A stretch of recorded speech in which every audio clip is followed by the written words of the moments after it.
ഇന്നത്തെ ദിവസം മൂവാറ്റുപുഴയെക്കുറിച്ചാണ് സംസാരിക്കാനുള്ളത്. മൂവാറ്റുപുഴയിൽ കഴിഞ്ഞ ദിവസം സംഭവിച്ചത് എന്താണെന്നുള്ളത് നമ്മളിൽ പലരും അത് വാർത്തകളിലൂടെ കണ്ടതാണ്. എന്നാലും അതിലൊരു വ്യക്തത വരുത്താൻ വേണ്ടിയിട്ടാണ് അതിനെക്കുറിച്ച് കുറച്ച് കൂടുതലായി അന്വേഷിക്കുകയും അതിൻ്റെ അടിസ്ഥാനത്തിലാണ് ഇന്നത്തെ ദിവസം നിങ്ങളോടൊപ്പം ഈ വിഷയം സംസാരിക്കാമെന്ന് കരുതുന്നത്. മൂവാറ്റുപുഴ നിർമ്മല കോളേജ് കേരളത്തിലെ അറിയപ്പെടുന്ന വളരെ അന്തസ്സും അഭിമാനവുമുള്ള ധാരാളമായി എല്ലാ മതസ്ഥരും മികച്ച വിദ്യാഭ്യാസം, ഉന്നത നിലവാരം പുലർത്തുന്ന വിദ്യാഭ്യാസ സ്ഥാപനം എന്ന നിലയിൽ വിദ്യാർത്ഥികളും രക്ഷിതാക്കളും ആശ്രയിക്കുന്ന നമ്മുടെ കേരളത്തിലെ അറിയപ്പെടുന്ന ഒരു വിദ്യാഭ്യാസ സ്ഥാപനമാണ്. ഈ നമ്മുടെ കേരളത്തിൽ പ്രത്യേകിച്ച് വിദ്യാഭ്യാസ രംഗത്തും ആതുര സേവന രംഗത്തും ക്രിസ്ത്യൻ സഭകളും ക്രിസ്ത്യൻ സമുദായവും നൽകി വരുന്ന സംഭാവനകൾ അത് ഒരു കാലത്തും ആർക്കും നിഷേധിക്കാൻ കഴിയാത്തൊരു സംഭവമാണ്.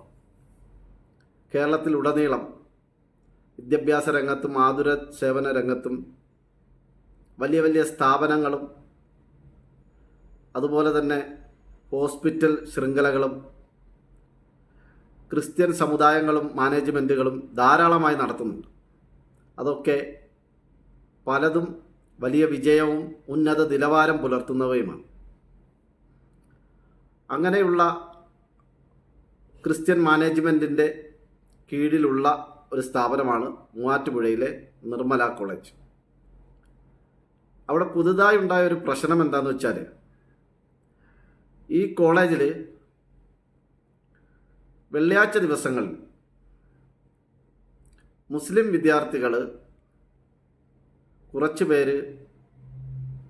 പേരെന്ന് പറയാൻ പറ്റില്ല, 3-4 പേർ അവിടുത്തെ വിശ്രമ റൂമിൽ വെള്ളിയാഴ്ചത്തെ ഉച്ചയ്ക്കുള്ള നിസ്കാരം നിർവഹിച്ചു.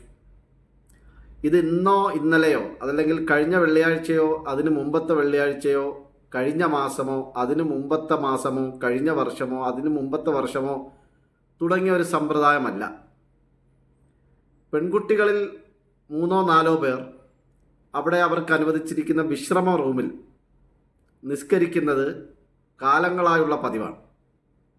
സാധാരണ നിലയിൽ വെള്ളിയാഴ്ച ആയിക്കഴിഞ്ഞാൽ നിസ്കാര സമയം, വെള്ളിയാഴ്ച പള്ളിയിൽ പ്രത്യേക നിസ്കാരമുള്ള കാര്യം കേരളത്തിൽ ആരോടും പ്രത്യേകിച്ച് പറയേണ്ടതില്ല. ആ ഒരു സാഹചര്യം നിലനിൽക്കെ കുറേ വിദ്യാർത്ഥികൾ ഹോസ്റ്റലിലേക്ക് പോവുകയും മറ്റു ചിലർ ആണുങ്ങളും പെണ്ണുങ്ങളും വണ്ടിയെടുത്ത് കുറച്ച് അകലെയുള്ള മസ്ജിദിലൊക്കെ പോയി നിസ്കരിച്ച് വരുന്ന സാഹചര്യമുണ്ട്. പക്ഷേ ചിലർക്ക് വണ്ടി സൗകര്യമില്ലാത്തത് കൊണ്ടും ഹോസ്റ്റലിൽ പോയി വരാനുള്ള ബുദ്ധിമുട്ട് കാരണം 3-4 പേർ റെസ്റ്റ് റൂമിലാണ് നിസ്കരിക്കാറുള്ളത്, വിശ്രമ മുറിയിലാണ് നിസ്കരിക്കാറുള്ളത്. അത് തിരിച്ചു വരുമ്പോൾ താമസിച്ച് പോയാൽ അവർക്ക് അറ്റൻഡൻസ് കിട്ടില്ല എന്ന ഒരു വിഷയമുള്ളത് കൊണ്ടാണ് അവരങ്ങനെ നിസ്കരിച്ചത്. പക്ഷേ ഇത് ഇത്രയും കാലം അവിടുത്തെ അധ്യാപകർക്കും വിദ്യാർത്ഥികൾക്കും അറിയാവുന്ന ഒരു സംഭവമാണ്. പക്ഷേ കഴിഞ്ഞ ദിവസം ഇത് മറ്റാരുടെയോ ശ്രദ്ധയിൽപ്പെട്ടു എന്നാണ് പറയുന്നത്. ആ കോളേജിൽ സ്ഥിരമായി പഠിപ്പിക്കാൻ വരാത്ത ചില അധ്യാപകർ അവിടെ വന്നു എന്നും അങ്ങനെ അവരുടെ കണ്ണിൽ ഈ കാഴ്ച കണ്ടു എന്നും അവർ കോളേജിൻ്റെ അധികൃതരെ അറിയിച്ചതനുസരിച്ച് പെട്ടെന്നൊരു സുപ്രഭാതത്തിൽ കോളേജ് ഒരു പ്രസ്താവന ഇറക്കുകയുണ്ടായി. കോളേജിൽ ഒരിടത്തും ആരും നിസ്കരിക്കാൻ പാടില്ല എന്ന രീതിയിൽ. പക്ഷേ അപ്പോൾ പ്രകോപനപരമായ ഒരു പ്രസ്താവന കോളേജിൻ്റെ ഭാഗത്തു നിന്നുണ്ടായപ്പോൾ വിദ്യാർത്ഥികളിൽ കുറച്ചു പേർ അതേ രീതിയിൽ തന്നെ പ്രകോപനപരമായി തന്നെ അതിന് നേരിട്ടു എന്നുള്ളത് വാസ്തവമാണ്. പക്ഷേ രണ്ട് കൂട്ടർക്കും ഇത് വളരെ ശാന്തമായി കൈകാര്യം ചെയ്യാവുന്ന ഒരു കേസായിരുന്നു. പക്ഷേ ഇതിൽ വിതച്ച് കൊയ്യാനൊരു കൂട്ടർ എല്ലാ കാലത്തും കേരളത്തിൽ അവസരം കാത്തിരിപ്പുണ്ട്. അത് സംഘപരിവാറും ക്രൈസ്തവർക്ക് പോലും താല്പര്യമില്ലാത്ത കാസകളുമാണ്. കാസക്കാരും സംഘപരിവാറുമാണ്. അവർ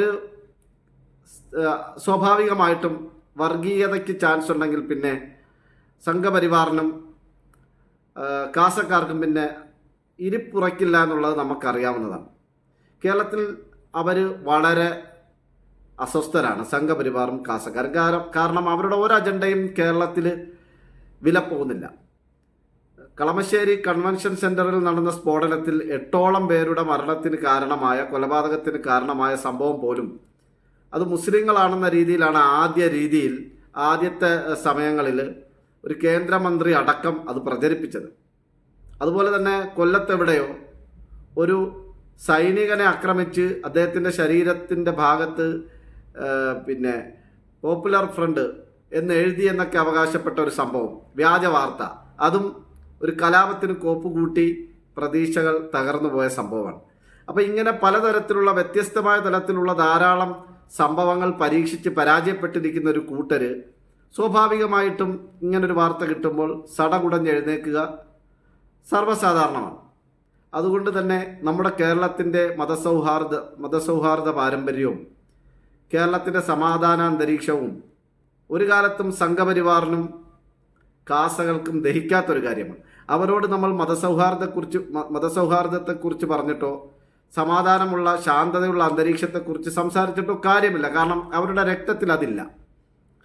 അട്ടയെ പിടിച്ച് മെത്തയിൽ കിടത്തിയാൽ അത് കിടക്കില്ല, അത് ഇഴഞ്ഞ് ചളിയിലേക്ക് തന്നെ പോകുമെന്ന് പറയുന്ന പോലെ തന്നെ നമ്മൾ കാസക്കാരോടും സംഘപരിവാറിനോടും മതസൗഹാർദ്ദത്തെക്കുറിച്ചോ സമാധാനത്തെക്കുറിച്ചോ സംസാരിച്ചിട്ട് കാര്യമില്ല. അവർക്കത് അവരുടെ ബ്ലഡിൽ അതില്ല. അവർ ജീവിക്കുന്നത് തന്നെ കലാപം ഉണ്ടാക്കാൻ വേണ്ടിയിട്ടും അവരുടെ ലക്ഷ്യം തന്നെ ഈ രാജ്യത്ത് എന്നെങ്കിലും ഒരിക്കൽ, നമ്മുടെ കേരളത്തിൽ എന്നെങ്കിലും ഒരിക്കൽ വലിയൊരു കലാപമുണ്ടായി ഈ ന്യൂനപക്ഷ സമുദായങ്ങളെ മുഴുവൻ കൊന്നൊടുക്കാൻ പറ്റുന്ന ഒരു സാഹചര്യം രൂപപ്പെടും എന്ന് സ്വപ്നം കണ്ട് ജീവിക്കുന്നവരാണ് അവർ.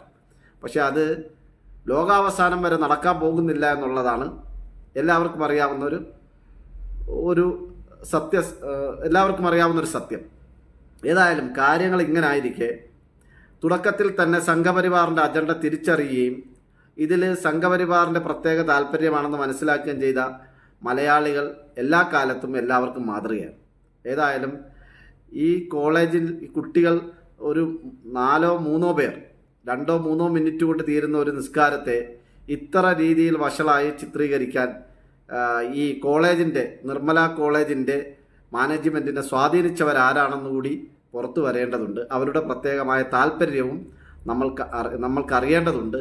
കാരണം ഈ രീതിയിൽ ഉന്നത നിലവാരമുള്ള വിദ്യാഭ്യാസ സ്ഥാപനങ്ങളെ പോലും ഈ രീതിയിൽ മറവിൽ നിർത്തിക്കൊണ്ട് തങ്ങളുടെ അജണ്ട നടപ്പാക്കാൻ ഇറങ്ങിത്തിരിച്ചവരെ കേരളത്തിന് തിരിച്ചറിയേണ്ടതുണ്ട്.